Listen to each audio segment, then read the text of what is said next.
देखिए बच्चों, अब हम देख लेते हैं हमारा जो अगला टॉपिक था, जो एक छोटा सा 10-5 मिनट का टॉपिक है वेक्टर्स वाला। उसमें हम ये देखेंगे कि किस प्रकार से हम वेक्टर्स जो हैं उनकी अलग अलग दिशाओं में घटक कैसे ज्ञात कर सकते हैं। ठीक है, जैसे मान लीजिए, मान लो मेरे पास एक वेक्टर है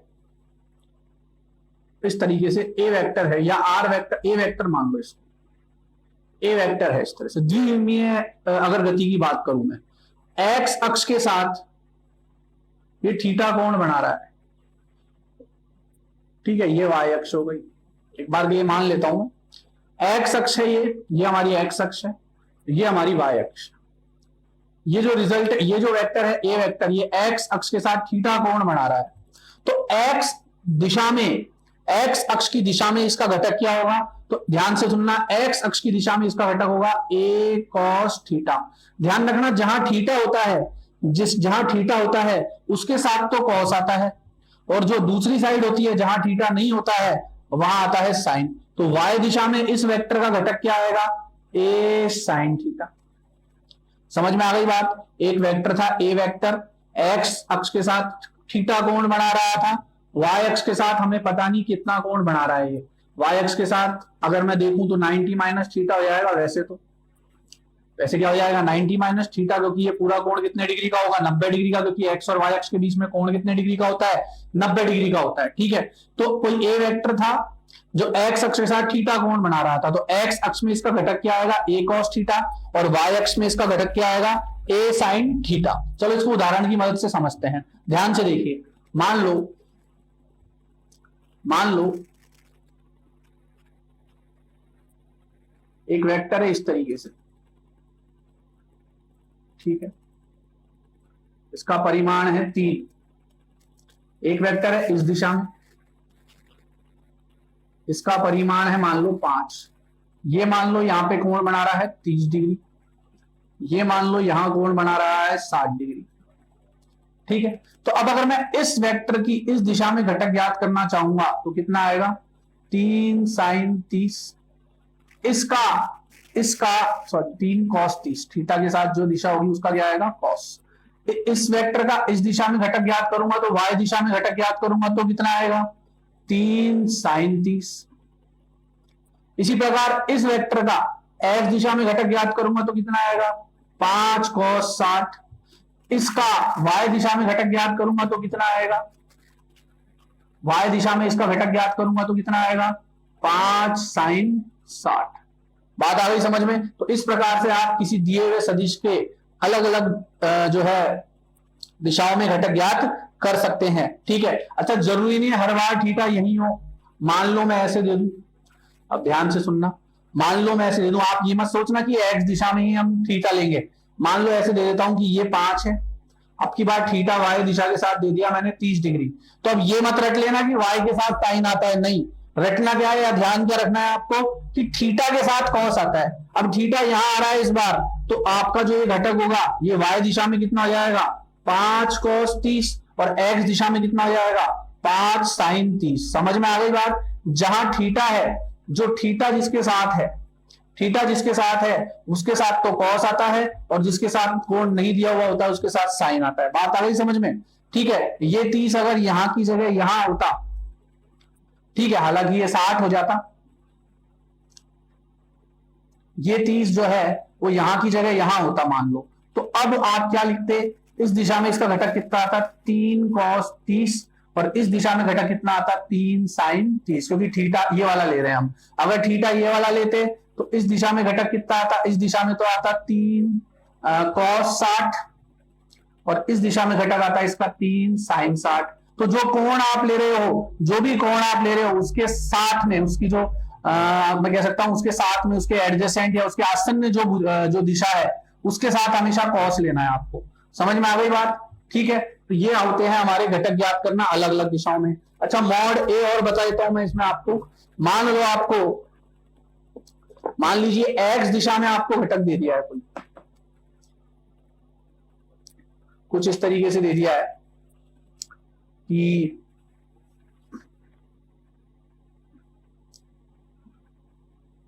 मान लो इस तरीके से दे दिया आपको कि एक वेक्टर था ए वेक्टर, यहां 30 डिग्री का कोण बना रहा था। ठीक है, या इसका हाँ ए वेक्टर ही मान लेते हैं अभी के लिए। कोई वेक्टर था ए वेक्टर, वो इस दिशा में 30 डिग्री का कोण बना रहा था, ठीक है। तो इसका इस दिशा में घटक कितना होगा भाई, आप बोल दोगे a cos 30, क्योंकि जहां पे थीटा वहां पे cos आएगा। इस दिशा में कितना होगा a sin 30। अब मैं आपसे पूछूं, बताओ मॉड a क्या होगा। इन दोनों की मदद से अगर आपको इस वेक्टर का परिमाण याद करना है तो फॉर्मूला क्या हो जाएगा, जो x दिशा में घटक आ रहा है उसका स्क्वायर प्लस जो y दिशा में घटक आ रहा है उसका स्क्वायर। मतलब मॉड a कितना आएगा यहाँ पे, अंडर रूट ए स्क्वायर कॉस स्क्वायर 30 इसका वर्ग प्लस इसका वर्ग ए स्क्वायर साइन स्क्वायर 30।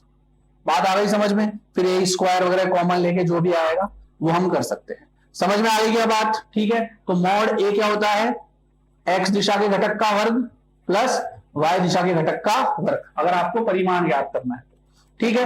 तो ये जो है हमारा, मैं मानता हूं कि वेक्टर का जो चैप्टर जो टॉपिक था, जो रिवीजन टॉपिक था, वैसे तो वेक्टर काफी बड़ा पार्ट है और 11th क्लास में काफी टाइम लगता है उसको पढ़ाने के लिए, 7-8 दिन का समय लगता है। बट हमने इसको एक रिवीजन के तौर पे जल्दी से मतलब फटाफट करने के लिए और कम समय में ज्यादा कवर करने के हिसाब से इस टॉपिक को स्टार्ट किया था।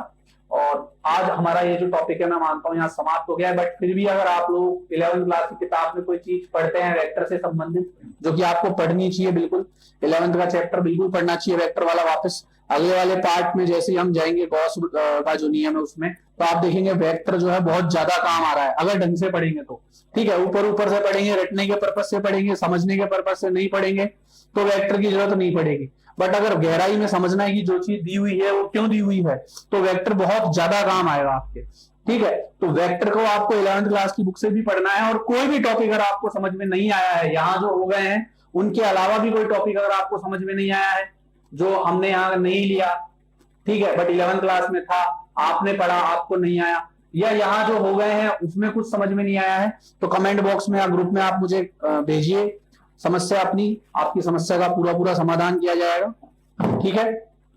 चलिए अब जो है आप इसको एक बार पॉज करके नोट कर लीजिए। इसको थोड़ा, मैंने उस समय आपको समय नहीं दिया था, थोड़ा सा इस वीडियो को थोड़ा बैक लेके जो इससे पहले मैंने लिखवाया था उसको भी नोट कर लीजिए और फिर इसको भी नोट कर लीजिए, ठीक है। इसके बाद अब जो है हम स्टार्ट कर रहे हैं हमारे चैप्टर 1 के कुछ उदाहरण देखेंगे, 3-4 उदाहरण देखेंगे और फिर उसके बाद हम अपना नेक्स्ट चैप्टर भी स्टार्ट करेंगे। तो चैप्टर 1 के उदाहरण देख रहे हैं, इसको नोट कर लो पहले आप। देखिए बच्चों, ये हमारा जो है 1.2 जो उदाहरण है, 1.1 में किसी को कोई समस्या नहीं थी और बिल्कुल इजी था, ठीक है।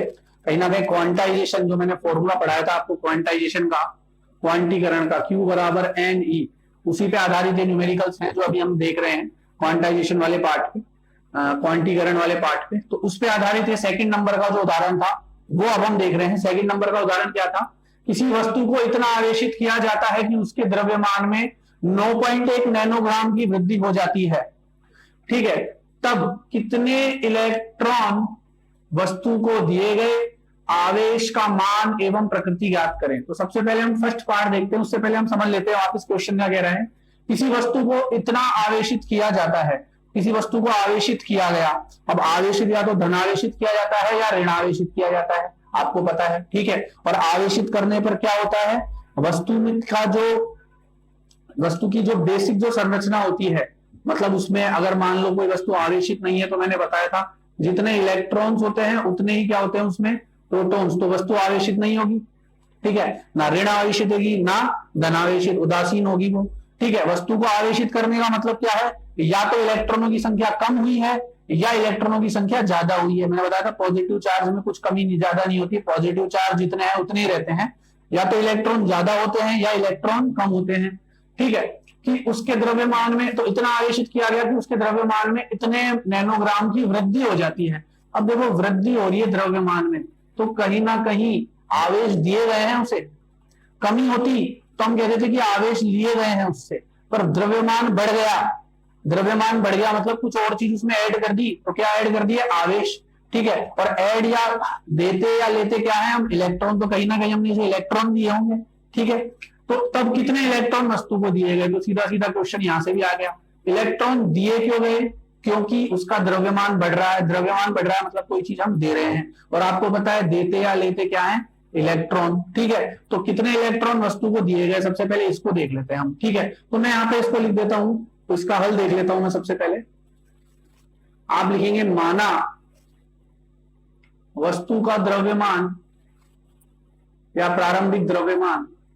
प्रारंभिक मतलब पहले, जब उसे आवेशित नहीं किया गया था या उसे इलेक्ट्रॉन नहीं दिए गए थे।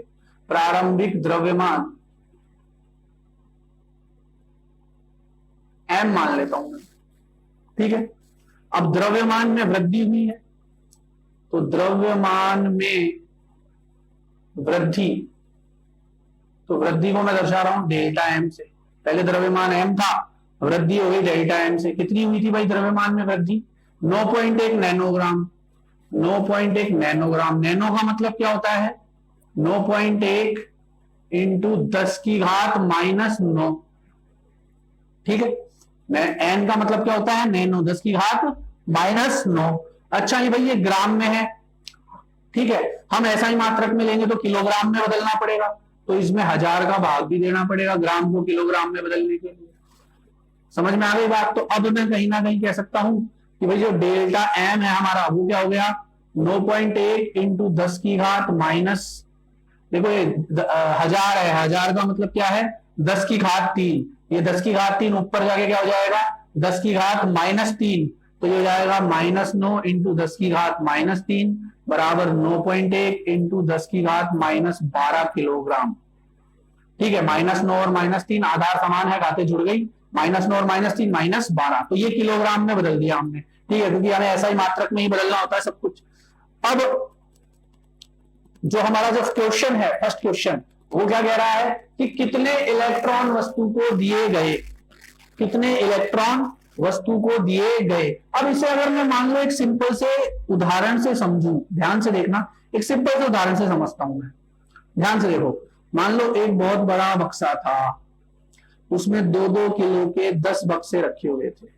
कितने बक्से रखे हुए थे? 10। प्रत्येक का वजन कितना था? 2 किलो। तो मैं कह सकता हूं कि इसका जो द्रव्यमान है वह 20 किलोग्राम होगा। इसका द्रव्यमान कितना होगा? 20 किलोग्राम। अब इसका द्रव्यमान 28 किलोग्राम हो गया। अब इसका द्रव्यमान कितना हो गया? 28 किलोग्राम। तो बताओ इसमें कितने और बक्से रखे 2-2 किलो के? तो आप कहोगे सर 4 बक्से और रख दिए, तो 4 दूनी 8, तो 8 20 + 8 28 हो गया। तो इसमें 4 बक्से और रखे मैंने। ठीक है, कुछ इसी तरह क्वेश्चन ये है कि पहले द्रव्यमान m था, मतलब 20 किलोग्राम, फिर कुछ इलेक्ट्रॉन दिए उसे, तो उसका द्रव्यमान कितना हो गया? द्रव्यमान में परिवर्तन कितना हो गया? 9.1 किलोग्राम। द्रव्यमान में वृद्धि कितनी हुई? 9.1 किलोग्राम। यहां द्रव्यमान में वृद्धि कितनी हुई? 8 किलोग्राम की। तो ये जो 8 किलोग्राम की वृद्धि हुई है कितने डब्बों की वजह से हुई? 4 डब्बों की वजह से हुई, क्योंकि एक डब्बे का द्रव्यमान 2 किलोग्राम था, तो 4 डब्बे और आ गए, तो 8 किलोग्राम बढ़ गया। तो इसी उदाहरण से हम इसको समझ लेते हैं। ठीक है, तो डेल्टा एम ये आ गया। अच्छा, एक इलेक्ट्रॉन का द्रव्यमान कितना होता है? अपन लिखेंगे एक इलेक्ट्रॉन का द्रव्यमान,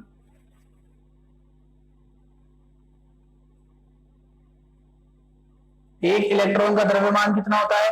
9.1 इंटू 10 की घात -31 किलोग्राम। 9.1 इंटू 10 की घात -31 किलोग्राम। समझ में आ रही क्या बात?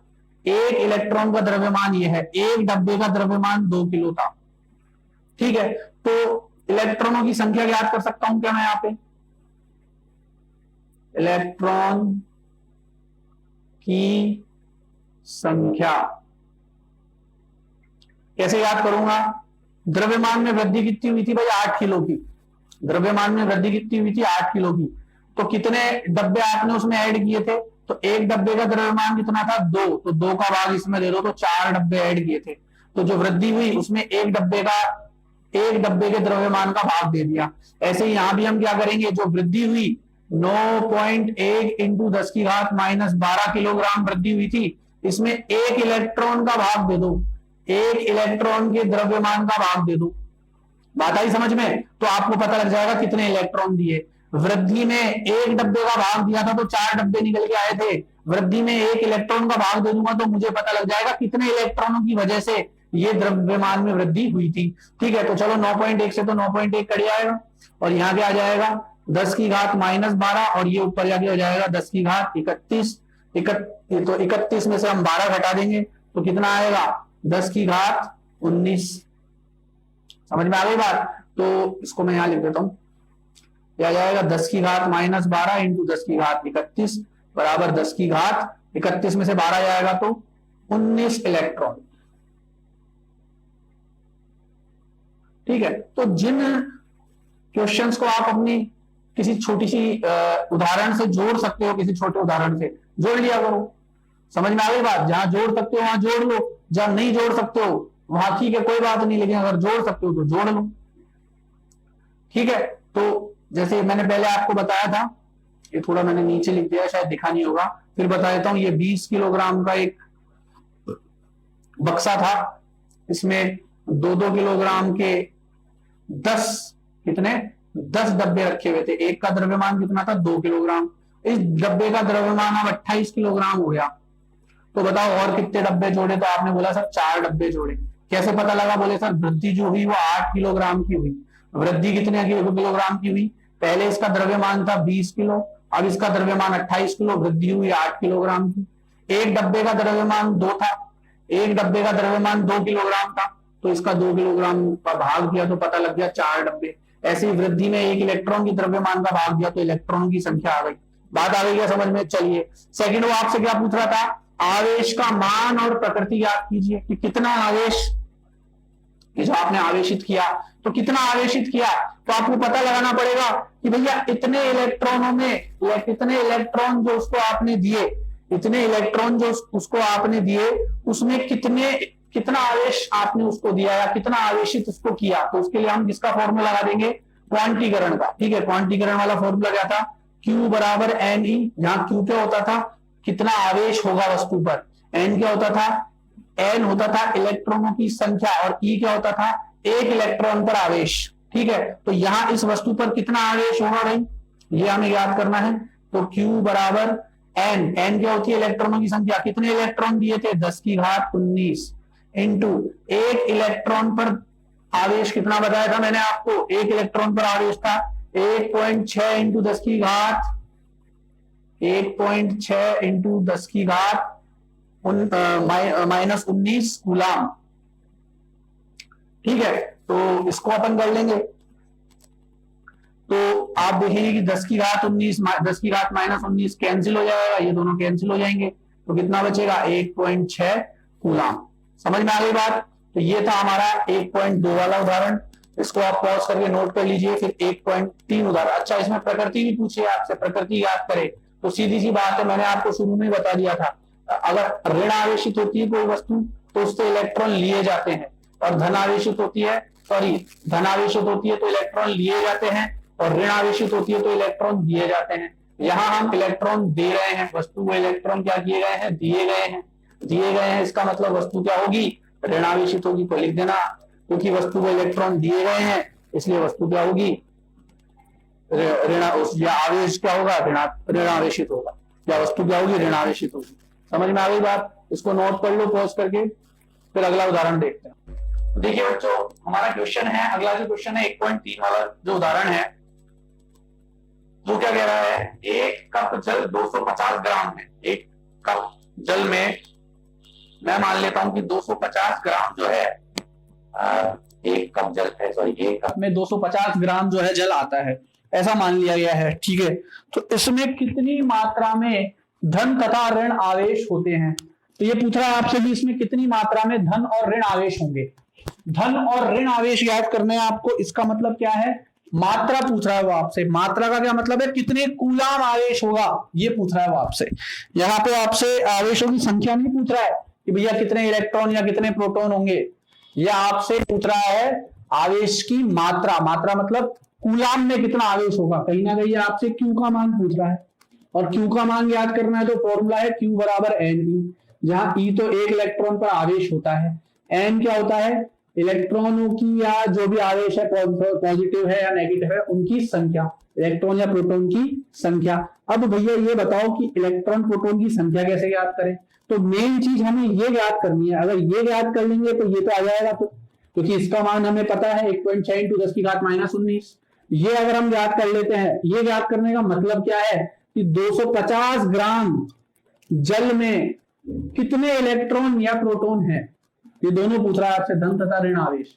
तो 250 ग्राम जल में कितने आएंगे ये आपसे पूछ रहा है। तो अगर ये आप याद कर लेते हो n, तो फिर q का मान तो आ जाएगा। तो 250 ग्राम जल में कितने इलेक्ट्रॉन या प्रोटॉन है, चलिए ये याद करते हैं। तो ये कैसे याद करेंगे, देखिए सबसे पहले तो इसमें आपको थोड़ी बेसिक भी पता होना चाहिए, एवोगाड्रो नंबर वगैरह इसकी नॉलेज आपको होनी चाहिए, ठीक है। तो ये जल का द्रव्यमान है, जल का द्रव्यमान कितना है 250 ग्राम, ठीक है। अब बात ये आती है भाई कि H2O जो होता है, मतलब जल का एक जो अणु होता है, एक मॉलिक्यूल होता है H2O, इसका अणुभार कितना होता है भाई, इसका अणुभार कितना होता है, इसका अणुभार कितना होगा। तो देखो कहीं ना कहीं मैं ये कह सकता हूं कि हाइड्रोजन कितने हैं यहाँ पे, 2 हैं। एक हाइड्रोजन का अणुभार कितना होता है 1, तो 2 है तो 2 से गुणा कर दो, तो हाइड्रोजन का तो आ गया 2। ऑक्सीजन का अणुभार कितना होता है 16, पीरियोडिक टेबल से निकाल सकते हैं आप, ठीक है। तो टोटल H2O का कितना हो जाएगा 16 और 2 18। तो मैं कह सकता हूं H2O का अणुभार कितना आएगा 18 ग्राम, कितना आएगा 18 ग्राम, ठीक है।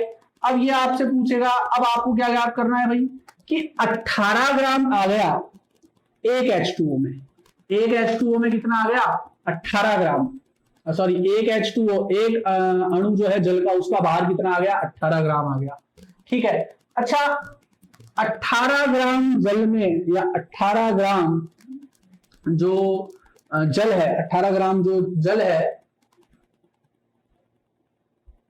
18 ग्राम जल में अणुओं की संख्या कितनी मानी जाएगी, 18 ग्राम जल में अणुओं की संख्या क्या होगी।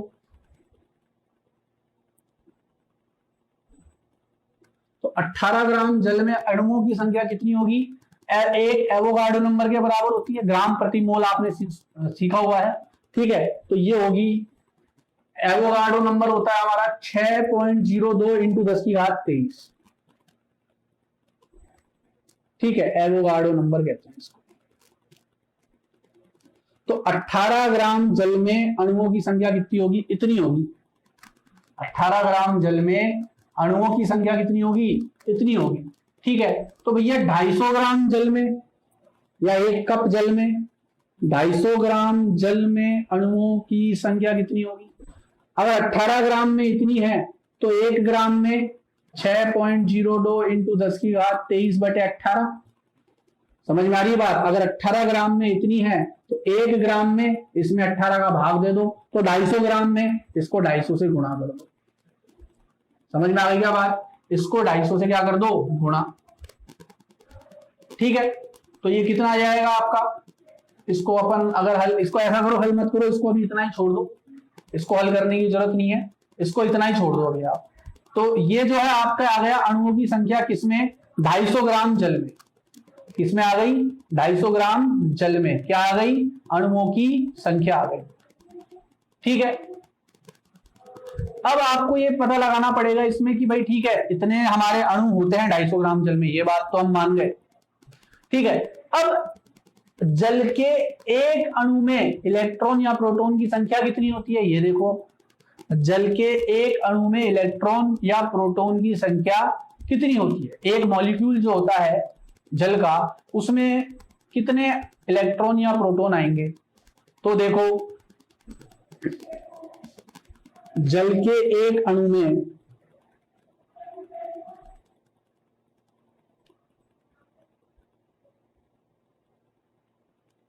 हाइड्रोजन तो कितने हैं भाई, 2 तो हाइड्रोजन है, 2 तो हाइड्रोजन अणु है, ठीक है, सॉरी 2 तो हाइड्रोजन परमाणु है, और एक ऑक्सीजन का परमाणु है, एक जो है किसका परमाणु है, ऑक्सीजन परमाणु है। तो भैया आप मुझे ये बता सकते हैं कि हाइड्रोजन का जो पीरियोडिक टेबल में जो हाइड्रोजन है वो कौन से नंबर पे आता है? 1 नंबर पे आता है। ठीक है, तो इसमें इलेक्ट्रॉनों की संख्या कितनी होगी? एक हाइड्रोजन में कितनी होगी? 1। तो 2 हाइड्रोजन में कितनी होगी? 2। और ऑक्सीजन जो है वो 8वें नंबर पे आता है, तो ऑक्सीजन में इलेक्ट्रॉनों की संख्या कितनी होगी? 8। प्रोटॉनों की संख्या भी कितनी होगी? 8। ये सब बेसिक केमिस्ट्री है। ठीक है, तो हम यहाँ क्या लिख सकते हैं कि भैया जल के एक अणु में 2 हाइड्रोजन परमाणु और 1 ऑक्सीजन परमाणु होता है। ठीक है, अतः जल के एक अणु में 10 इलेक्ट्रॉन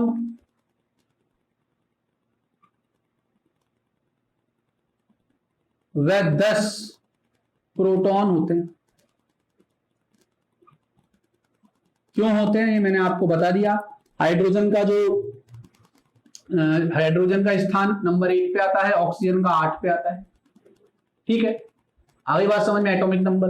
तो इस वजह से इसके अंदर तो 1 आएगा इलेक्ट्रॉन की संख्या, इसके अंदर ऑक्सीजन के अंदर 8 होगी, पर हाइड्रोजन 2 है तो इलेक्ट्रॉन कितने? 2 हाइड्रोजन में कितने हो गए? 2, और ऑक्सीजन में 8, तो टोटल कितने हो गए? 10। उतने ही प्रोटॉन होंगे। तो ये तो आ गया जल के एक अणु में। ये कितना आ गया? जल के एक अणु में। बात आ गई समझ में? अब बात ये पता करनी है अपने को कि भैया एक अणु में इतने इलेक्ट्रॉन है, तो हमने अणुओं की संख्या कितनी निकाली? 250 ग्राम जल में कितने अणुओं की संख्या आई? इतने अणुओं की संख्या आई। तो इतने अणुओं में कितने इलेक्ट्रॉन और प्रोटॉन होंगे? तो इसको इससे गुणा कर दो 10 से, इसको किससे गुणा कर दो? 10 से गुणा कर दो। ठीक है, तो मैं कह सकता हूं अतः 250 ग्राम जल में इलेक्ट्रॉन व प्रोटॉन की संख्या कितनी होगी? इसको किससे गुणा कर दो? 10 से। 6.02 इंटू 10 की घात 23/18 इंटू 250। ये तो 250 ग्राम जल में अणुओं की संख्या थी, और एक अणु में इतने इलेक्ट्रॉन, 10 इलेक्ट्रॉन और 10 प्रोटॉन। तो इतने अणुओं में कितने इलेक्ट्रॉन? 10 प्रोटॉन। तो इसको 10 से गुणा कर दो। समझ में आ गई बात? ठीक है, अब हमने कहीं ना कहीं इलेक्ट्रॉनों की संख्या ज्ञात कर ली, जो मैंने आपको शुरू में बताया था कि भैया Q बराबर NE में n ज्ञात कर लेंगे तो Q आ जाएगा हमारा। तो अब हमने n ज्ञात कर लिया है। अगर हमने n ज्ञात कर लिया है तो इसको पॉज करके एक बार नोट कर लो, या उधर साइड में बता देता हूं, इधर साइड में इसकी कैलकुलेशन कर देते हैं यहाँ पे। ठीक है, तो अब मैं कह सकता हूं कि भैया 250 ग्राम जल में जो आवेश की मात्रा होगी वो कैसे ज्ञात करेंगे? 250 ग्राम जल में आवेश की मात्रा कितनी होगी? फॉर्मूला क्या लगाएंगे? क्वांटाइजेशन वाले फॉर्मूले से, क्वांटीकरण वाले फॉर्मूले से। Q बराबर NE, तो Q कितना आएगा? N तो कितना आया? 6.02 इंटू 10 की घात 23/18 इंटू 250 इंटू 10 इंटू एक इलेक्ट्रॉन पे आवेश 1.6 इंटू, इधर नीचे लिख देता हूं इसको, 10 की घात -19। 1.6 इंटू 10 की घात -19। ये ऊपर ही गुणा कर देना, जगह नहीं है इसलिए मैंने नीचे लिख दिया उसको।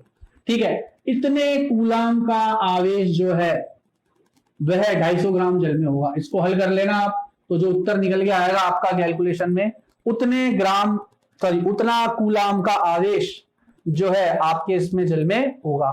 ठीक है, अब जैसे हल करना है आपको, तो ये 10 की जो घातें हैं इनको हटा देना एक साथ। बात आ रही है समझ में? और पॉइंट वालों को पॉइंट के हिसाब से देख लेना, और फिर जब लास्ट में जो संख्या बचे उनको काट उठ के भाग दे देना। जो 10 की घात वाले हैं उनको पहले हटा देना है, माइनस का 19 है, ऊपर जाके क्या हो जाएगा? प्लस का 19 हो जाएगा। आ रही बात समझ में? तो ये आप कर लेना। सॉरी, ये 10 की घात 1 मिनट इंटू 1.6 इंटू 10 की घात -19। ठीक है, तो ये 10 की घात 23 जो है -19 से कट जाएगा, और जो भी कटकटा के उत्तर आएगा वो लिख लेना। तो बेसिकली हमें ज्ञात क्या करना था यहाँ पे? आवेश की मात्रा। और आवेश की मात्रा किससे पता लगेगी? क्वांटीकरण के सूत्र से, Q बराबर NE। इसको नोट कर लीजिए आप। फिर जो है हम आगे का न्यूमेरिकल देखते हैं कूलाम के नियम पे जो आधारित है, इसको नोट कर लो पहले, पॉज करके इसको नोट कर लीजिए। तो देखिए बच्चों, अगला जो हमारा उदाहरण है वह है हाइड्रोजन परमाणु में इलेक्ट्रॉन तथा प्रोटॉनों के बीच की दूरी दी हुई है आपको 5.2 × 10⁻11 मीटर। ठीक है बच्चों, उनके मध्य विद्युत आकर्षण बल का परिकलन करना है आपको, और इस बल का जो है गुरुत्वाकर्षण बल से तुलना भी करनी है। ठीक है, तो इसमें कुछ चीजें हमें दी हुई है। हाइड्रोजन परमाणु में इलेक्ट्रॉन तथा प्रोटॉन के बीच की दूरी। अब आपको पता है हाइड्रोजन परमाणु में एक इलेक्ट्रॉन और एक प्रोटॉन होता है। ठीक है, मान लो ये एक हाइड्रोजन परमाणु है, यहाँ एक प्रोटॉन है, यहाँ एक इलेक्ट्रॉन है, इन दोनों के मध्य दूरी दी हुई है हमें। ठीक है, दूरी कितनी दी हुई है? ये दी हुई है 5.3 × 10⁻11 मीटर। आपको इनके मध्य विद्युत आकर्षण बल का परिकलन करना है। विद्युत आकर्षण बल मतलब है, आप उसे स्थिर वैद्युतिकी फोर्स, इलेक्ट्रोस्टैटिक फोर्स, जो कि कूलाम के नियम में हमने पढ़ा था, Fe। क्या पढ़ा था कूलाम के नियम में? K Q1 Q2/r²। ठीक है, बहुत ही इजी क्वेश्चन है ये। और फिर उसके बाद क्या करना है? इन दोनों आवेशों के मध्य गुरुत्वाकर्षण बल भी प्राप्त करना है, Fg ग्रेविटेशनल फोर्स भी याद करना है, और उन दोनों बलों की तुलना करनी है। अब तुलना ज्यादातर हम जो है अनुपात से करते हैं। ठीक है, तुलना किससे की जाती है? अनुपात से, कि भाई ये कौन किसके कितना गुना है, या इससे ये इसका इतना गुना कम है, या ये इससे इतना गुना ज्यादा है। ये सब चीजें हम जो है तुलना में करते हैं। तो सबसे पहले हम क्या करेंगे? इनके बीच का जो है विद्युत आकर्षण बल निकालेंगे, फिर गुरुत्वाकर्षण बल निकालेंगे, फिर क्या करेंगे? दोनों का अनुपात निकालेंगे। तो आपको एक चीज समझ में आई होगी, इस बल को इसने, जो हम कूलाम के नियम से निकालते थे, मैंने इसको आपको स्थिर वैद्युतिकी बल कहा था, इलेक्ट्रोस्टैटिक फोर्स वह भी कह सकते हैं, विद्युत आकर्षण बल भी कह सकते हैं। तो नाम की वजह से कंफ्यूज नहीं होना है आपको। ठीक है, कहीं ना कहीं उसमें आकर्षण वाला बल ही तो निकालते थे कि कोई आवेश किसी दूसरे आवेश पे कितना प्रति आकर्षण या आकर्षण बल लगा रहा है, यही तो हम याद करते थे। ठीक है, तो उसमें आपको कंफ्यूज नहीं होना है। अब देखिए, इसमें और भी वैसे कई चीजें दी हुई थी, वो हम बाद में देख लेंगे कि भाई इलेक्ट्रॉन का द्रव्यमान कितना लेना है, और एक इलेक्ट्रॉन पे आवेश कितना है, प्रोटॉन का द्रव्यमान। तो ये सब चीजें मैं आपको पहले बता चुका हूं, तो इसलिए मैंने वो यहाँ लिखी नहीं है, हम डायरेक्ट फॉर्मूले में यूज कर लेंगे। ठीक है, क्वेश्चन में और भी चीजें दी हुई थी, तो वो हम डायरेक्ट फॉर्मूले में यूज कर लेंगे। तो ये बहुत आसान सा क्वेश्चन है। मान लो एक प्रोटॉन है, प्लस का एक माइनस का है, और इन दोनों के मध्य दूरी दे दी इसने अपने को 5.3 × 10⁻11 मीटर। ठीक है, मध्य विद्युत आकर्षण बल याद करना है। अब आपको पता है विद्युत आकर्षण बल का फॉर्मूला कूलाम के नियम से होता है K Q1 Q2/r²। और जब तक हमें माध्यम के बारे में कुछ नहीं कहा जाए, हम ये मानेंगे कि ये जो माध्यम है यह या तो वायु है या निर्वात है। ठीक है, इन दोनों में से कोई लेंगे। क्यों लेंगे? माध्यम की बात क्यों आ रही है? क्योंकि कहीं ना कहीं यहाँ पे K का मान भी आता है, और माध्यम में इस K का मान आपको पता है क्या होता है? 9 × 10⁻9। सॉरी, वायु या निर्वात में, वायु अथवा निर्वात में मैंने K का मान कितना बताया था? 9 × 10⁻9, 1/4πε0 में। ठीक है, इसलिए मैं माध्यम की बात कर रहा हूं यहाँ पे। चलिए याद कर लेते हैं इलेक्ट्रोस्टैटिक फोर्स। तो पहले मैं देख लेता हूं कि Q1 Q2 सब क्या होगा। तो जैसे प्रोटॉन है, प्रोटॉन में लिख देता हूं, प्रोटॉन को मैं दर्शा देता हूं। चलो प्रोटॉन पूरा ही लिख देते हैं। प्रोटॉन, चाहे प्रोटॉन हो चाहे इलेक्ट्रॉन हो, आवेश कितना होगा उस पे? प्रोटॉन व इलेक्ट्रॉन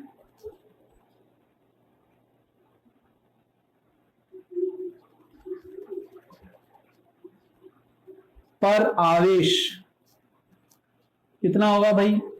जितना आवेश प्रोटॉन पे होगा उतना ही इलेक्ट्रॉन पे होगा। कितना होगा? 1.6 × 10⁻−19 कूलम। ठीक है, तो इसके लिए हमें क्या क्या चाहिए? जो दोनों आवेश है उन पे आवेश की मात्रा, तो इस पे भी 1.6 × 10⁻−19, इस पे भी यही आएगा। और बटे में क्या चाहिए? दूरी कितनी है दोनों के मध्य? दी हुई है। तो जो हमें फॉर्मूले में चाहिए वो सब कुछ मिल गया। तो सीधा सा फॉर्मूला लगा दो आप लोग। Fe बराबर K क्या होता है? 1/4πε, और नॉट ले रहा हूं मैं, निर्वात में मान रहा हूं। जब निकाय के बारे में कुछ नहीं बोला जाए तो आपको ये मानना है कि वे वायु या निर्वात में है। Q1 कितना होगा 1.6 इंटू 10 की घात -19। Q2 भी कितना होगा 1.6 इंटू 10 की घात -19। समझ में आ गई बात। ये दोनों ही किसके बराबर होंगे, ये किसका मान होगा Q1 का भी होगा और Q2 का भी होगा। ठीक है, चलिए तो Ft बराबर 1/4 का मान होता है 9 इंटू 10 की घात 9 इंटू 1.6 इंटू 10 की घात -19। अगर ये आपको पता नहीं लग पा रहा है क्यों होता है, तो आपने जो परावैद्युतांक और ये सब जो पढ़ी थी, आपने एप्सिलॉन वगैरह का मान देखा था, मैंने बताया था, उसमें मैंने आपको ये पूरा समझाया था। ठीक है, तो वहां जाके आप एक बार उस टॉपिक को दोबारा देखिए, उसका अलग से टॉपिक बनाया था मैंने। ठीक है, स्थिर जो परावैद्युतांक और विद्युतशीलता, ये सब मैंने टॉपिक अलग से कवर किया था, तो वहां जाके आप देख सकते हैं कैसे होगा। चलिए, ये हो जाएगा 1.6 इंटू 10 की घात -19 का स्क्वायर बटे आर स्क्वायर। आर स्क्वायर क्या होता है, आर का मान कितना है, दूरी कितनी है 5.3 इंटू 10 की घात -11 का होल स्क्वायर। आर का स्क्वायर होता है इसलिए, तो ये हो जाएगा 5.3 इंटू 10 की घात -11 का होल स्क्वायर। ठीक है, इसको हल कर लीजिएगा। अब जैसे मान लो इसको हल करोगे आप, तो ये -11 है, ये ऊपर आगे क्या हो जाएगा +11 हो जाएगा। ठीक है, +11 होगा तो देखो, अब डायरेक्ट आपके दिमाग में जो 10 की घात वाली कैलकुलेशन है वो दिमाग में कर लिया करो। ये +11 होगा तो 9 में जुड़ेगा, 9 और 11 20, 20 में से 10 जाएगा तो 20 में से 19 जाएगा तो 1 बचेगा। बट यहाँ पे 19 कितना है 2 बार, तो देखो इसको ऐसे लिख सकते हैं अपन 9 इंटू 10 की घात 9 इंटू 1.6 का होल स्क्वायर इंटू 10 की घात -38 हो जाएगा। ये 1.6 का तो होल स्क्वायर कर दिया, और 19 का दुगना जो वर्ग होगा वो कितना हो जाएगा, 10 की घात -19 का वर्ग, -19 2 से गुणा होगा तो -38, और यहाँ पे 5.3 का होल स्क्वायर इंटू 10 की घात -22। अब ये माइनस ऊपर आके प्लस का होगा, फिर इसमें जुड़ेगा, फिर 31 बन जाएगा। ये 31 जो है वो 38 में से जाएगा, तो ये बचेगा 10 की घात -6। तो इस तरीके से आप इसको हल कर सकते हैं। तो 9 इंटू 1.6 इंटू 1.6 बटे 5.3 इंटू 5.3 इंटू 9 और 22 31, 31 38 में से जाएगा तो 10 की घात -7। ठीक है, यहां तक कोई समस्या नहीं है। इसके बाद आपको क्या करना है, इनको हल करना है। ये पॉइंट से पॉइंट चला जाएगा, ये पॉइंट से पॉइंट चला जाएगा। अब आप भाग दो या लगभग मान निकाल के भाग देके और इसका उत्तर निकाल सकते हैं, तो ये न्यूटन में आ जाएगा हमारा।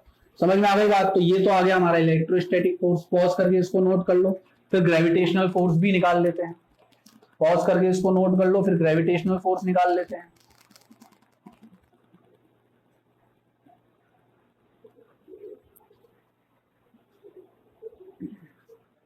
अब देखिए गुरुत्वाकर्षण बल कैसे निकालेंगे।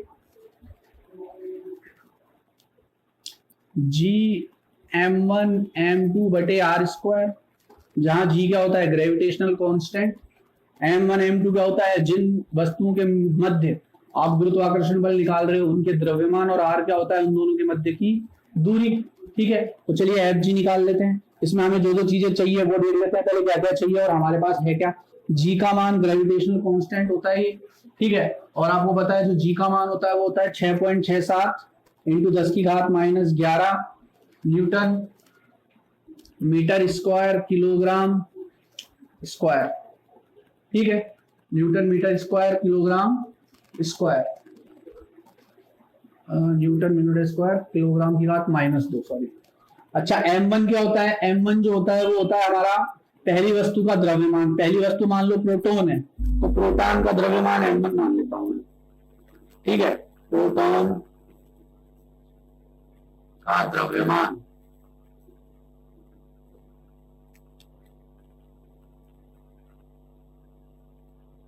अगर नहीं लिखा था तो लिख लीजिएगा दोबारा।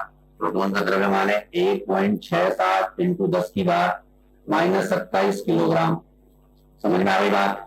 दूसरा क्या होता है, दूसरी वस्तु का द्रव्यमान। दूसरी वस्तु कौन है, इलेक्ट्रॉन। इलेक्ट्रॉन का द्रव्यमान कितना होता है, इलेक्ट्रॉन का द्रव्य, अच्छा ये आप M1 मान लेना, इसको प्रोटॉन के द्रव्यमान को M1 मान लेना और इलेक्ट्रॉन के द्रव्यमान को M2 मान लेना। M2 कितना है, इलेक्ट्रॉन का द्रव्यमान होता है 9.1 इंटू 10 की घात -31 किलोग्राम। यहां तक बात आ गई समझ में। चलिए अब गुरुत्वाकर्षण बल निकाल लेते हैं। तो गुरुत्वाकर्षण बल निकालने के लिए गुरुत्वाकर्षण बल के फॉर्मूले में सारे मान डाल दो।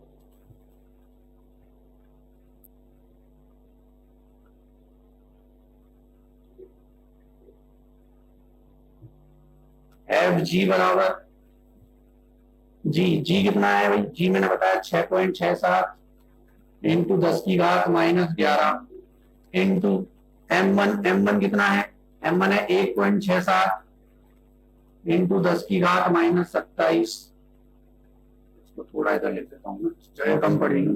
एफ जी यहाँ लिख देता हूँ 6.67 इंटू 10 की घात -11 इंटू 6.7 इंटू 10 की घात -27 इंटू 9.1 इंटू 10 की घात -31। ये तो ग्रेविटेशनल कांस्टेंट का मान, जी का मान, ये द्रव्यमान किसका, प्रोटॉन का, और ये द्रव्यमान इलेक्ट्रॉन का। समझ में आ गई है बात, बटे आर स्क्वायर। तो दोनों के मध्य दूरी तो हमें पहले दी गई है 5.3 इंटू 10 की घात 11, तो 5.3 इंटू 10 की घात 11 का होल स्क्वायर। इसको भी आपको हल करना है, और जो मान आए, ठीक है, जो भी मान आए एफ जी का, तो उसमें उसका भाग आप एफ ई में दे देना। ये जो एफ ई का मान आएगा उसमें एफ जी का मान का भाग दे देना, और देख लेना कि ये इसका कितना गुना आ रहा है। समझ में आ गई बात। अब आपको मान लीजिए कैलकुलेशन में प्रॉब्लम है, तो आप मुझे बताइए कि सर ठीक है यहाँ तक तो ये समझ में आ गया, ये तो चलो बेसिक सा क्वेश्चन था।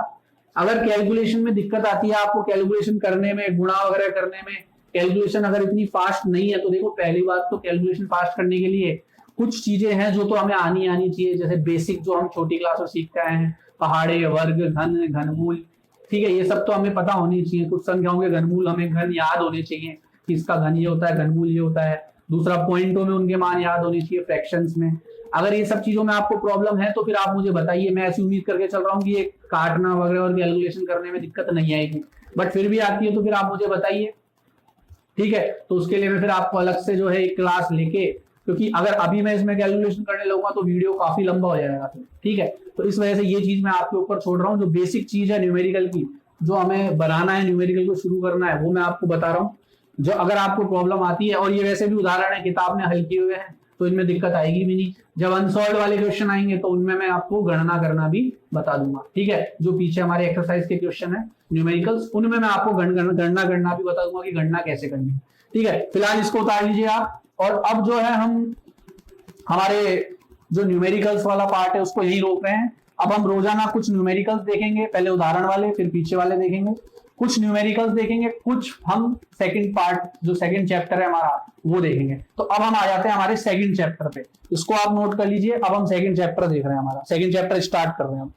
तो बच्चों यहां तक जो है हमारा जो न्यूमेरिकल वाला पोर्शन था और जो वेक्टर का छोटा सा टॉपिक रह गया था, हालांकि वेक्टर में और भी काफी चीजें थी समझाने की, लेकिन जो हमें बेसिक चीजें जितनी मैं समझा सकता था मैं समझा दी है। अब हमारा जो है आगे जो हमारा जो टॉपिक चलेगा वो बेसिकली अब हमारा सेकंड चैप्टर स्टार्ट हो रहा है। जो न्यूमेरिकल्स है वो हमारे रेगुलर सेकंड चैप्टर के साथ ही चलते रहेंगे, 3-4 न्यूमेरिकल हम रोजाना देखते रहेंगे, ठीक है।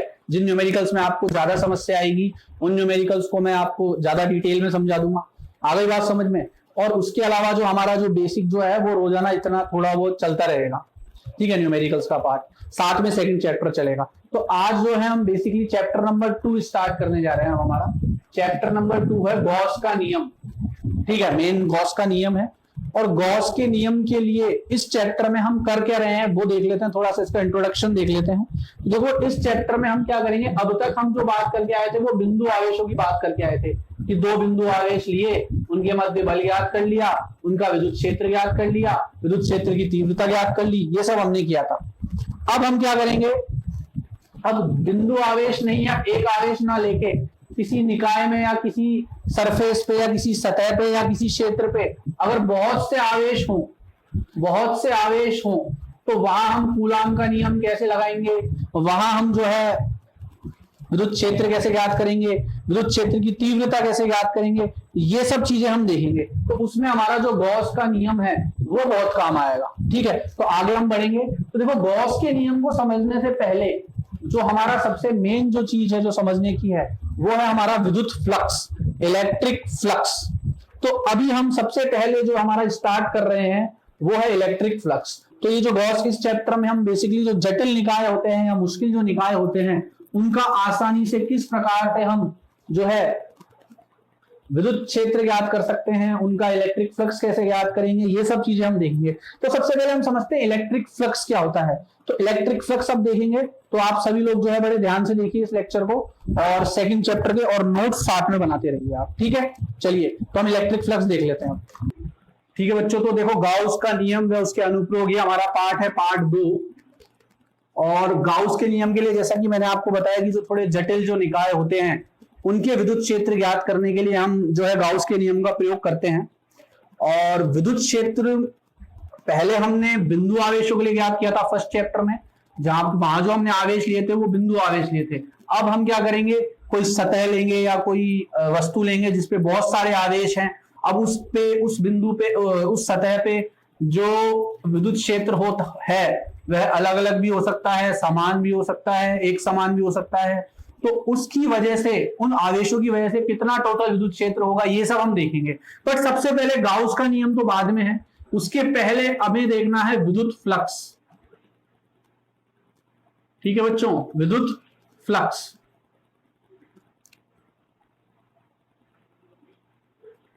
विद्युत फ्लक्स हम देखेंगे। तो देखिए विद्युत फ्लक्स को ज्ञात करने के लिए, विद्युत फ्लक्स क्या होता है, विद्युत फ्लक्स से क्या मतलब है, तो ये सब चीजें अब हम देखेंगे। ठीक है, तो देखो विद्युत फ्लक्स को समझने से पहले आप एक चीज समझ लीजिए कि क्षेत्रफल जो है, क्षेत्रफल यह सदिश है या अदिश है। क्षेत्रफल सदिश राशि है या अदिश राशि है। अब तक आप पढ़ते हुए यही आए हो, चाहे 9th 10th या 11th क्लास तक की भी बात करें, तो क्षेत्रफल को हमने सदिश माना है आज तक, सॉरी अदिश माना है। ठीक है, कभी दिशा नहीं बताते हम क्षेत्रफल के साथ। परंतु आज से हमें यह ध्यान रखना है कि क्षेत्रफल जो है वह सदिश मानेंगे हम उसमें। सबसे पहली चीज, अगर इलेक्ट्रिक फ्लक्स को समझना है तो क्षेत्रफल क्या मानना है आपको, एक तो सदिश मानना है, सदिश एक राशि माननी है। देखो जो मैंने आपको वेक्टर्स की वो जो सीरीज करवाई है वो बहुत ज्यादा काम आएगी। यहाँ पे जो वेक्टर्स के 2 लेक्चर मैंने आपको बताए हैं बेसिक, बहुत ज्यादा काम आने वाले हैं, और यही कारण था कि मैंने उसमें अलग से समय देके वो आपको पढ़ाया है। अगर आप लोगों ने नहीं देखी तो उसे देख लें, देख ली है, और अगर रिवीजन की जरूरत पड़ रही है तो रिवीजन भी कर लें उसका। समझ में आ गई बात? ठीक है, अब हम देखते हैं कि सर ये आपने कह तो दिया कि जो क्षेत्रफल है वो सदिश है, पर क्यों है, कैसे, मतलब ऐसा क्या हो रहा है क्षेत्रफल के लिए कि हम इसे सदिश माने। तो देखो आगे के न्यूमेरिकल्स भी हम देखेंगे, उसमें भी हम यही देखेंगे कि क्षेत्रफल जो है एक सदिश राशि है। कैसे है देखो, मान लो कोई आयत है, लंबाई और चौड़ाई। अब अगर मैं इसको इस साधारण बोर्ड पे लिख रहा हूं या साधारण तल पे चिपका रहा हूं तब तो कोई दिक्कत नहीं है, तब तो आप इसका क्षेत्रफल निकाल लोगे। जो इसका जो क्षेत्रफल होता है वो होता है लंबाई इंटू चौड़ाई या L इंटू बी, और बात खत्म। और इसको आप कह दोगे ये अदिश है। बट इसी आयत को मैं किसी कार्तीय तल पे बनाऊं, इसी आयत को मैं किसी कार्तीय तल पे बनाता हूं। कार्तीय तल का मतलब ये देखो, इस तरीके से किसी कार्तीय तल पे इस आयत को मैंने बना दिया। अच्छा, आयत द्विविमीय वस्तु है या त्रिविमीय आकृति है? द्विविमीय आकृति है या त्रिविमीय? तो आयत जो है वो द्विविमीय आकृति है। ठीक है, 2 विमाओं में आ जाएगी। जबकि घन है, घनाभ है, बेलन है, शंकु है, ठीक है, गोला है, अर्धगोला है, ये सब क्या है, त्रिविमीय है। बेलन और वर्ग है, आयत है, ये सब क्या है, द्विविमीय है। ठीक है, तो ये द्विविमीय आकृति है। अब थोड़ा ध्यान से देखो, मान लो इसकी लंबाई थी L और चौड़ाई थी B। एक बार के लिए मैं मान लेता हूं कि लंबाई थी L और चौड़ाई थी B। ठीक है, मैंने इसका क्षेत्रफल निकाला। मान लो इसका नाम है ABCD। इसका प्रत्येक कोण कितने डिग्री का होता है? 90 डिग्री का होता है। इसका मैंने क्षेत्रफल ज्ञात किया ABCD का। ABCD का मैंने क्षेत्रफल ज्ञात किया, तो क्या आएगा भाई, लंबाई इंटू चौड़ाई, मतलब मैं एक बार के लिए बोल देता हूं AB into BC, AB into BC। ठीक है, यही होगा AB इंटू BC। ठीक है, ए बी इंटू बीसी का क्या मतलब है? ए बी इंटू बीसी से क्या मतलब समझ रहा हूं मैं यहां पे? A B cross BC, A B cross BC, ये क्रॉस लगाया है मैंने यहां पे। अब अगर मैं इसकी बात करूं, इस कार्तीय तल की बात करूं, तो ए बी भी सदिश होगा और बीसी भी सदिश होगा। ए भी क्या होगा? सदिश, और बीसी भी क्या होगा? सदिश, क्योंकि और इनके बीच में कोण कितने डिग्री का होगा? 90 डिग्री का। तो अगर मैं बोलूं इसको और क्या लिख सकता हूं मैं, तो इसको मैं अगर लिखना चाहूं तो मैं लिख सकता हूं कि भाई ये, इसको मैं लिख सकता हूं B, A B vector into L sine 90, B into L sine 90। क्यों? मैंने बताया था आपको कि अगर दो सदिश है और उसका क्रॉस प्रोडक्ट करते हैं तो क्या निकल के आता है? उसका जो परिमाण है वो क्या निकल के आता है? ए बी साइन थीटा, जहां थीटा क्या होता है? इन दोनों के मध्य कोण। तो इसी प्रकार यहां कितना निकल के आएगा इसका परिमाण? B into L sine 90। ठीक है, तो इस वजह से अगर आप इस आकृति को कार्तीय तल पे मान रहे हो, ठीक है, या इसको कार्तीय रूप में आप दर्शा रहे हो, तो इसका क्षेत्रफल अगर आप ज्ञात कर रहे हो, अगर इस भुजा को, ये जो भुजा है, इसको आप वेक्टर रूप में ले रहे हो, देखो दो चीजें होती है, ए से बी के बीच की दूरी, ए से बी के बीच की दूरी भी है और विस्थापन भी है। ए से बी के बीच में दूरी भी है और विस्थापन भी है। दूरी तो क्या होती है? दूरी तो क्या होती है? प्रारंभिक और अंतिम स्थान के बीच की कुल दूरी। तो ये तो प्रारंभिक और अंतिम स्थान के बीच की दूरी टोटल 5 मीटर है, ठीक है। और विस्थापन क्या होता है? प्रारंभिक और अंतिम स्थान के बीच की न्यूनतम दूरी। अब ध्यान से देखो, ये मैं यहां गया ए से बी में, फिर बी से सी पे गया, फिर सी से डी पे गया, ये 5 मीटर, 4 मीटर, 3 मीटर। तो दूरी तो कितनी टोटल तय की मैंने? 5, 4, 3। तो दूरी तो मेरी क्या हो गई? दूरी तो हो गई 5 और 4 9 और 3 12, जो कि क्या है? अदिश। दूरी क्या होती है? ध्यान रखना, अदिश। विस्थापन क्या होगा? ए से बी के बीच की न्यूनतम दूरी, सॉरी, ए से डी के बीच की न्यूनतम दूरी, प्रारंभिक और अंतिम स्थान के बीच की न्यूनतम दूरी। कैसे याद करूंगा? ऐसे याद करूंगा, ये तो है 4, ये 4 है तो ये भी 4, टोटल 5 था, ये 3 है तो ये 2, इनके बीच का कोण 90 डिग्री, पाइथागोरस प्रमेय लगा के कर्ण याद कर लूंगा। तो ये क्या हो गया? विस्थापन। तो आप अगर मान लो कोई आयत बना रहे हो, अब इस आयत की इस भुजा को आप यहां से यहां तक की भुजा को दूरी मान रहे हो, यहां से यहां तक की भुजा को दूरी मान रहे हो सिर्फ, तब तो क्या है? अगर सीधी रेखा में जाते हैं तो दूरी भी वही होती है और विस्थापन भी वही होता है। तो इसको सिर्फ दूरी मान रहे हो तब तो इसका जो क्षेत्रफल है वह अदिश आएगा। परंतु इसको आप अगर विस्थापन मान रहे हो और विस्थापन मान के कार्तीय रूप में लिख रहे हो, तो यही क्षेत्रफल क्या बन जाएगा? आपका सदिश बन जाएगा। तो ये तो आपके ऊपर है कि आप किस संदर्भ में इन भुजाओं को ले रहे हो, इनको दूरी की तरह ले रहे हो या विस्थापन की तरह ले रहे हो। समझ में आ गई क्या बात आ गई समझ में? ठीक है, तो सबसे पहली बात तो जो क्षेत्रफल हम इसमें लेंगे, विद्युत फ्लक्स को समझेंगे अभी, तो आपको पता लगेगा कि वहां क्षेत्रफल कहां से आ रहा है। बट पहले ध्यान रखो कि क्षेत्रफल जो है विद्युत फ्लक्स में अगर हम लेंगे तो उसको क्या मानेंगे? उसको हम मानेंगे जो है क्षेत्रफल को हम मानेंगे सदिश इकाई, ठीक है, सदिश राशि। अब मैंने एक चीज और बताई थी, ये भी ध्यान से सुन लेना भाई, कि अगर ए क्रॉस बी करते हो तो जो उनका परिणामी सदिश आता है वह इस सदिश और इस सदिश दोनों के क्या होता है? लंबवत होता है। इन दोनों से कितने डिग्री का कोण बनाता है? 90 डिग्री का। मैंने पेन की मदद से समझाया था। अगर ए क्रॉस बी करते हैं तो परिणामी सदिश इसके और इसके क्या होता है? लंबवत, 90 डिग्री का कोण बनाता है। और उसकी दिशा ज्ञात करने के लिए मैंने 2 नियम भी बताए थे, स्क्रू रूल और दक्षिणास्त नियम, ठीक है, पेच वाला नियम और दक्षिणास्त नियम, जिसमें हम वेक्टर को घुमा देते थे। तो कुल मिलाके यहां ए क्रॉस बी या इन दोनों सदिशों को गुणा करने पर क्या प्राप्त हो रहा है मुझे? इन दोनों का जो परिणामी सदिश है वो क्या है? क्षेत्रफल ही तो है, ये क्षेत्रफल ही तो है। तो ये जो क्षेत्रफल निकल के आ रहा है इनके परिमाण के रूप में, परिणाम के रूप में, यह क्षेत्रफल इस पे क्या होगा? लंबवत होगा। इस पे क्या होगा? लंबवत होगा।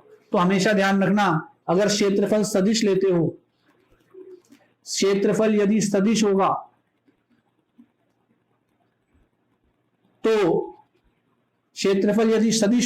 तो वह सतह के, जिस भी सतह का आप क्षेत्रफल निकाल रहे हो, सतह के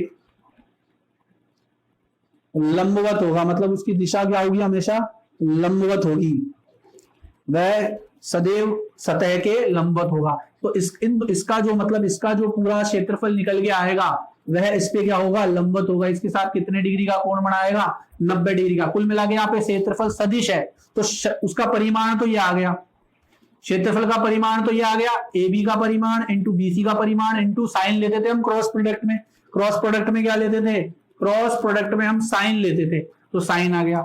ठीक है, और जो परिणामी सदिश निकल के आएगा, मतलब जो इनका क्षेत्रफल निकल के आएगा, वह इस सतह के जिसका क्षेत्रफल अपन ने निकाला है उसके क्या होगा, लंबवत होगा। ये बात ध्यान रखना, नोट कर लेना कि क्षेत्रफल यदि सदिश होगा तो वह सतह के लंबवत होगा। कौन सी सतह के, जिस आकृति की का आप क्षेत्रफल ज्ञात कर रहे हो। समझ में आ गई ये बात, इसको दिमाग में बिठा लेना बिल्कुल। ठीक है, बात आ गई समझ में। ठीक है, अच्छा अगर मान लो इसका मैं क्षेत्रफल निकालूंगा तो क्या आएगा, b इंटू एल, साइन 90 का मान 1 तो b इंटू एल ही आएगा। और वैसे भी क्षेत्रफल क्या होता है आयत का, b इंटू एल या l इंटू बी मान लो। ठीक है, l इंटू बी या b इंटू एल ही तो लोगे, क्योंकि मैंने A B into B C निकाला है इसलिए ये आ रहा है। अगर B C into A B निकालूंगा तो एल इंटू बी हो जाएगा। तो क्रॉस कर रहे हैं हम यहाँ पे, समझ में आ गई बात। तो कहीं ना कहीं इनका परिमाण जो है, मॉड जो आया क्षेत्रफल को, मान लो मैं एक बार के लिए ए से दर्शा देता हूं। ये तो ए वेक्टर हो गया, ए वेक्टर मतलब क्षेत्रफल, सदिश क्षेत्रफल। ठीक है, ये तो वेक्टर रूप में हो गया। और अगर मॉड ए निकालूंगा, मॉड ए तो यही आएगा, बी एल इंटू साइन 90 कितना होता है 1, तो बी इंटू एल ही आएगा। तो कहीं ना कहीं क्षेत्रफल वही तो आ रहा है जो हम सदिश रूप में निकालते हैं। तो परिणामी तो वैसे भी सदिश ही होता है, परिमाण जो निकालते हैं वह तो सदिश ही होता है। ठीक है, परिमाण जो है वह क्या होता है, सदिश। तो यहां से ये चीज क्लियर हो गई है कि अगर आप किसी आकृति का क्षेत्रफल निकाल रहे हो और उसे सदिश रूप में निकाल रहे हो तो वो क्षेत्रफल की दिशा क्या होगी, उस क्षेत्रफल की दिशा सदैव जिस आकृति का या जिस आकृति का आपने क्षेत्रफल निकाला है उसकी सतह के लंबवत होगी। ठीक है, उसकी सतह के क्या होगी, लंबवत होगी। यहां तक आ गई है बात समझ में। इसको एक बार आप अपनी लैंग्वेज में नोट कर लीजिए, ये बेसिक है। फ्लेक्स को पढ़ने से पहले ये बेसिक समझना जरूरी है। ये आपकी किताब में भी दिया हुआ है, यह किताब में भी दिया हुआ है, लेकिन किताब में क्या है थोड़ा अलग तरीके से दिया हुआ है, बीच में कहीं दे दिया उसने चीजों को, तो आप थोड़े कंफ्यूज हो जाओगे। तो मेन चीजें मैं पहले समझा रहा हूँ टॉपिक वाइज आपको। ठीक है, इसको नोट कर लो फिर आगे देखो। ठीक है बच्चों, अच्छा एक चीज और निकल के आती है, बोले सर आपने एक चीज ये भी बताई थी कि दिशा तो बाहर भी हो सकती है और अंदर नीचे की तरफ भी हो सकती है। अगर मैं A B cross B C निकालूंगा तो बाहर आएगा, बट अगर मैं B C cross A B करूंगा तो अंदर जा सकता है ना, घूमेगा जिस हिसाब से उसी तरफ से तो आएगा। ठीक है, यूं घूमेगा तो अंदर जाएगा। तो फिर हम दिशा कौन सी ले, वेक्टर ए जो है, जो ए बी क्रॉस, जो क्रॉस प्रोडक्ट में जो परिणाम निकल के आता है उसकी दिशा यूं भी हो सकती है लंबवत और अंदर की तरफ भी हो सकती है। वेक्टर में मैंने समझाया था अभी आपको। तो हम कौन सी दिशा ले फिर, बाहर वाली ले या अंदर वाली। तो देखो अगर आप द्विविमीय की बात कर रहे हो, द्विविमीय आकृति की बात कर रहे हो आप, द्विविमीय आकृति है, जब भी मैंने आपको बताया आयत है, वर्ग है, वृत्त है, त्रिभुज है, ये सब क्या है, द्विविमीय आकृति है। एक्स और वाई दर्शाना ही काफी है इसमें। ठीक है, एक्स और वाई से ही काम चल जाता है। तो द्विविमीय आकृति में आप दोनों तरफ ले सकते हो, बाहर की तरफ भी ले सकते हो और अंदर की तरफ भी ले सकते हो, कोई दिक्कत नहीं है। वो स्थिति पे निर्भर करेगा विद्युत क्षेत्र की दिशा कहाँ है, वो हम आगे पढ़ेंगे। ठीक है, तो ये बात तो इसकी हो गई। अब इसमें जो है ये तो द्विविमीय आकृति की बात हो गई कि द्विविमीय आकृति में अगर हम क्षेत्रफल ज्ञात करेंगे तो क्षेत्रफल सबसे पहले तो इसमें हम क्या लेंगे, सदिश लेंगे। और ये सब चीज तो मैंने आपको समझाने के लिए बताई है। मेन चीज क्या याद रखनी है आपको कि द्विविमीय आकृति में अगर क्षेत्रफल सदिश लेंगे तो जो क्षेत्रफल की दिशा होगी, जो क्षेत्रफल की दिशा होगी वह किस पे लंबवत होगी, उस आकृति की सतह पर क्या होगी, लंबवत होगी। ये तो हो गई हमारी फर्स्ट चीज। अब सेकंड देख लेते हैं, त्रिविमीय या बंद आकृति जिसे कहते हैं, जो जिसपे हमारा ये पार्ट पूरा बेस है। ठीक है, मेन बंद आकृति के बारे में ही हम बात करेंगे, बंद आकृति के बारे में बात करेंगे। मतलब त्रिविमीय, मतलब त्रिविमीय, 3 डायमेंशनल, जिसमें एक्स वाई जेड तीनों आ जाएगा। उसमें क्या करें, अब एक्स त्रिविमीय आकृतियां कौन कौन सी होती है, बेलन हो गया, ठीक है, घन हो गया,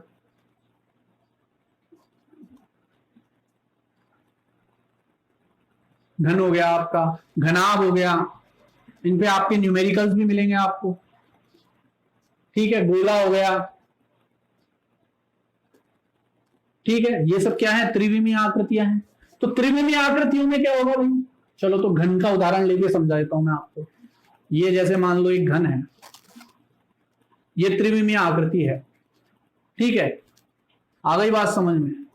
त्रिविमीय आकृति है, त्रिविमीय आकृति है, इसका मतलब 3 विमाएं से परिभाषित की होती है। ये एक्स अक्ष से भी होती है, एक्स अक्ष, वाई अक्ष और जेड अक्ष, 3 विमाएं होती है ना, इसमें 3 भुजाएं होती है, घनाभ में 3 भुजाएं होती है, लंबाई चौड़ाई ऊंचाई, तो त्रिविमी हो गई वो। ठीक है, इधर x मान लेते हैं, इधर y मान लेते हैं, इधर z मान लेते हैं। अगर इधर ले रहे हो तो इधर x, ये z डैश हो जाएगा नीचे की तरफ, माइनस का z होता है, नीचे से लोगे तो ये x, ये y और ये प्लस का z ऊपर की तरफ, तो कैसे भी मान लो आप। ठीक है, तो त्रिविमीय आकृति हो गई। अब इसमें क्या करेंगे, तो इसमें ध्यान रखना, जैसे मान लो आपको पता है घन जो होता है उसका प्रत्येक जो पृष्ठ होता है, ये एक पृष्ठ है इसका, ये एक पृष्ठ है इसका, ये एक पृष्ठ है इसका, ये एक पृष्ठ है, ये एक पृष्ठ है, टोटल मिला के 6 पृष्ठ होते हैं घन में। तो घन जो है उसके प्रत्येक पृष्ठ का क्षेत्र निकालोगे आप। घन का प्रत्येक पृष्ठ जो होता है वो वर्ग के आकार का होता है। ठीक है, मान लो इसकी लंबाई चौड़ाई ऊंचाई सभी a है। अगर घन की बात करूं तो मैं, अगर इस घन की बात करूं तो इसकी सब कुछ क्या होता है, समान होती है, लंबाई चौड़ाई ऊंचाई सब। समझ में आ रही बात? तो इसका ध्यान रखना, इसका जैसे इस पृष्ठ का अगर मैं क्षेत्र ज्ञात कर रहा हूं तो उस स्थिति में आप जो बल जो निकल के आएगा सदिश रूप में, उसकी दिशा बाहर ही लेनी है। इस पृष्ठ में भी दोनों तरफ हो सकती है, अंदर भी हो सकती है और बाहर की ओर भी हो सकती है, क्योंकि क्रॉस प्रोडक्ट में दोनों तरफ जा सकता है वो। बट हमें कौन सी वाली दिशा लेनी है, बंद आकृति मतलब त्रिविमीय आकृति में कौन सी दिशा लेनी है, सिर्फ बाहर वाली, अंदर वाली नहीं लेनी। जबकि द्विविमीय आकृति जो होती है, कोई आयत हो गया, वृत्त हो गया, त्रिभुज हो गया, ये सब जो आकृतियां हैं, इनमें बल की दिशा बाहर भी हो सकती है और अंदर भी हो सकती है, कोई दिक्कत नहीं है। बट उसमें हम इलेक्ट्रिक फील्ड जो विद्युत क्षेत्र होता है उसकी दिशा के अकॉर्डिंग दिशा निर्धारित करते हैं, लेकिन इसमें दिशा फिक्स है। अगर बंद आकृति है तो बल की जो दिशा होगी वो बाहर ही होगी, अंदर की ओर नहीं होगी। समझ में आ गई क्या बात? चलिए अब हम बात कर लेते हैं भाई विद्युत फ्लक्स की, जो हमारा मेन टॉपिक है। तो विद्युत फ्लक्स को एक जनरल भाषा से मैं परिभाषित करूं, जनरल भाषा से, तो सबसे पहले हम लोगों को जो विद्युत फ्लक्स है, जो विद्युत फ्लक्स है उसे हम फाई से दर्शाते हैं, इलेक्ट्रिक फ्लक्स को फाई या फाई ई से। ठीक है, तो फाई से या फाई ई से इलेक्ट्रिक फ्लक्स, विद्युत फ्लक्स। ठीक है, इलेक्ट्रिक फ्लक्स को किससे दर्शाते हैं? फाई ई से दर्शाते हैं। समझ में आ गई क्या बात? चलिए, अच्छा भाई ये जो विद्युत फ्लक्स होता है ये होता क्या है? तो मान लो किसी समतल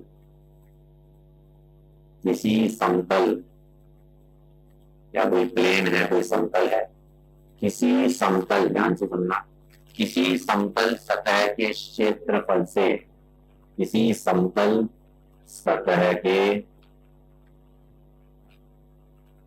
क्षेत्रफल से, ये देखो थोड़ा 3D टाइप का काम होगा। 3D मतलब मैं ब्लैक बोर्ड पे नहीं बना सकता हूँ। जैसे ये मान लो ये पेन है, अगर ये पेन है तो मैं यहाँ ब्लैक बोर्ड पे रख रहा हूँ तो मेरे को सिर्फ आगे का हिस्सा दिख रहा है, पीछे का नहीं दिख पा रहा, और घुमा के रखूंगा तो पीछे का ये वाला दिख रहा है, फिर इधर का नहीं दिख पा रहा है। ठीक है, दाएं बाएं का भी नहीं देख पा रहे हो आप दोनों तरफ का।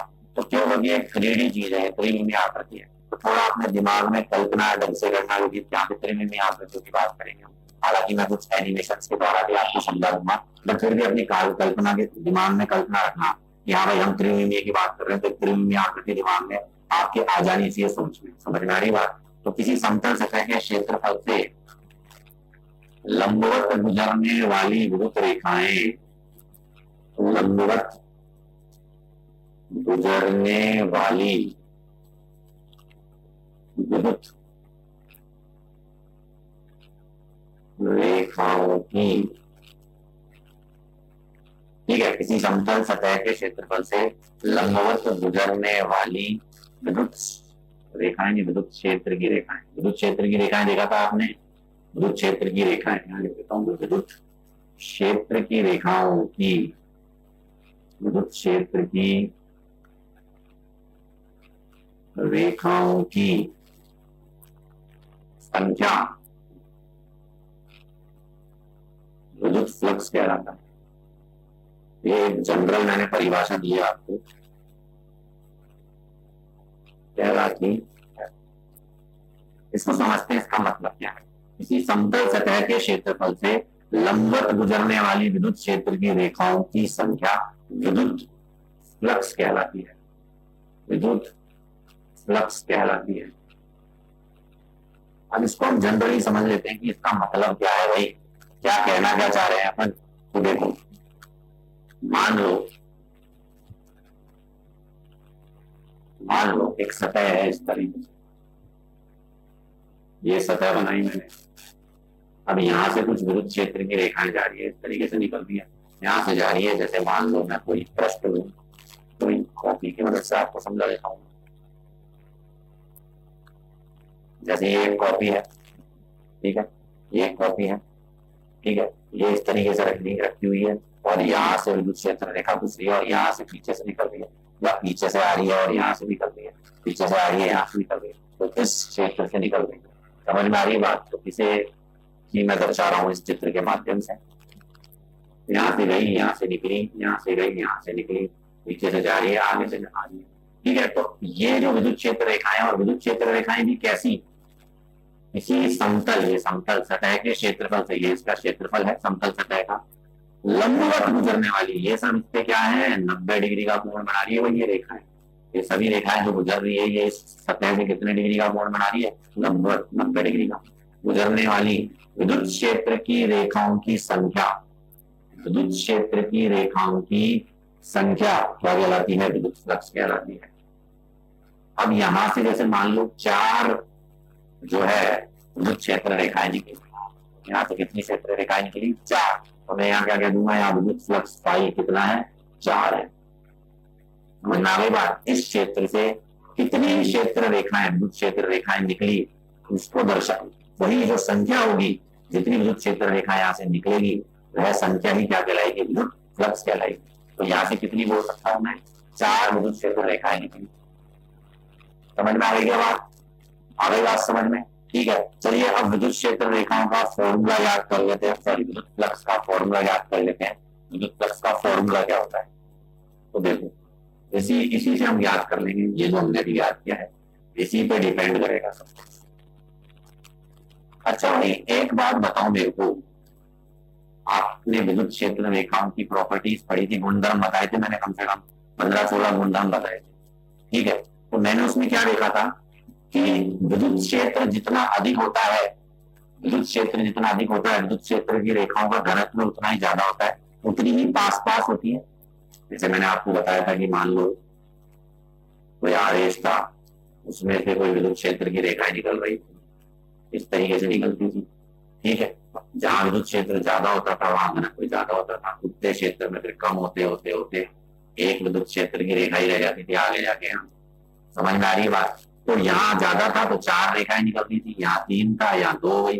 तो घनत्व जैसे जैसे विद्युत क्षेत्र जितना ज्यादा तीव्र होता है, विद्युत क्षेत्र की रेखाएं उतनी ज्यादा पास पास होती है, मतलब उतनी ज्यादा विद्युत क्षेत्र की रेखाएं निकलेगी।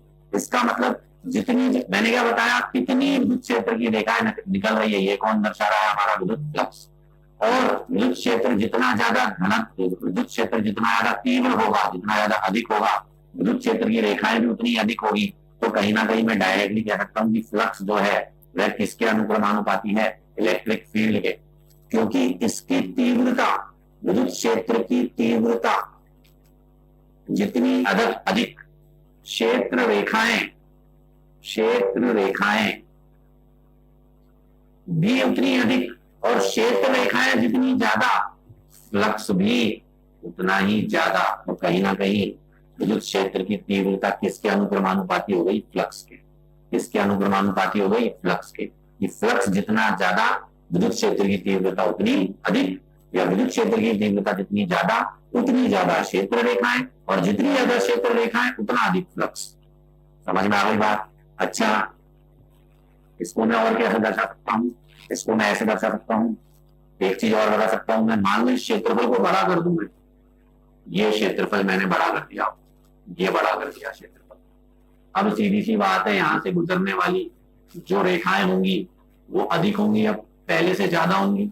अब ज्यादा रेखाएं गुजरेगी क्योंकि क्षेत्रफल बढ़ा दिया आपने, ठीक है। फिर वही बात, अगर क्षेत्रफल ज्यादा है तो रेखाएं ज्यादा, और अगर रेखाएं ज्यादा है तो कौन ज्यादा, फ्लक्स ज्यादा। इसका मतलब अगर एरिया, मतलब कि क्षेत्रफल, अगर क्षेत्रफल ज्यादा, अगर क्षेत्रफल ज्यादा तो वही क्षेत्र रेखाएं ज्यादा, और क्षेत्र रेखाएं ज्यादा तो फ्लक्स ज्यादा। तो कहीं ना कहीं यह किसके अनुक्रमानुपाती हो गया, फ्लक्स के भी अनुक्रमानुपाती, यह भी फ्लक्स के अनुक्रमानुपाती है। क्षेत्रफल जो है वह भी किसके अनुक्रमानुपाती है, फ्लक्स के या विद्युत फ्लक्स के। समझ में आ गई बात। तो मान लो मैं क्षेत्रफल को आपकी बुक के हिसाब से ही समझा देता हूँ, या फिर डायरेक्ट अभी लिख देता हूँ, फिर एक साथ हम फॉर्मूला बना लेंगे। तो मान लो जो क्षेत्रफल है, मैं कह सकता हूँ क्षेत्रफल भी किसके अनुक्रमानुपाती है, क्षेत्रफल भी फ्लक्स के अनुक्रमानुपाती है, या फ्लक्स भी किसके अनुक्रमानुपाती है, क्षेत्रफल के अनुक्रमानुपाती है। मान लो क्षेत्रफल को मैं एस के द्वारा दर्शा देता हूँ, सरफेस एरिया। यहाँ आपकी किताब में सरफेस एरिया की द्वारा दर्शाया गया। और मैंने आपको क्या बताया, इलेक्ट्रिक फील्ड, विद्युत क्षेत्र, ये तो पहले से ही क्या है, एक सदिश राशि है, हमें पता है। इलेक्ट्रिक फील्ड, विद्युत क्षेत्र तो पहले से मैंने बता रखा है, सदिश राशि है। और अभी अभी मैंने बताया कि क्षेत्रफल भी हमें क्या लेना है, सदिश।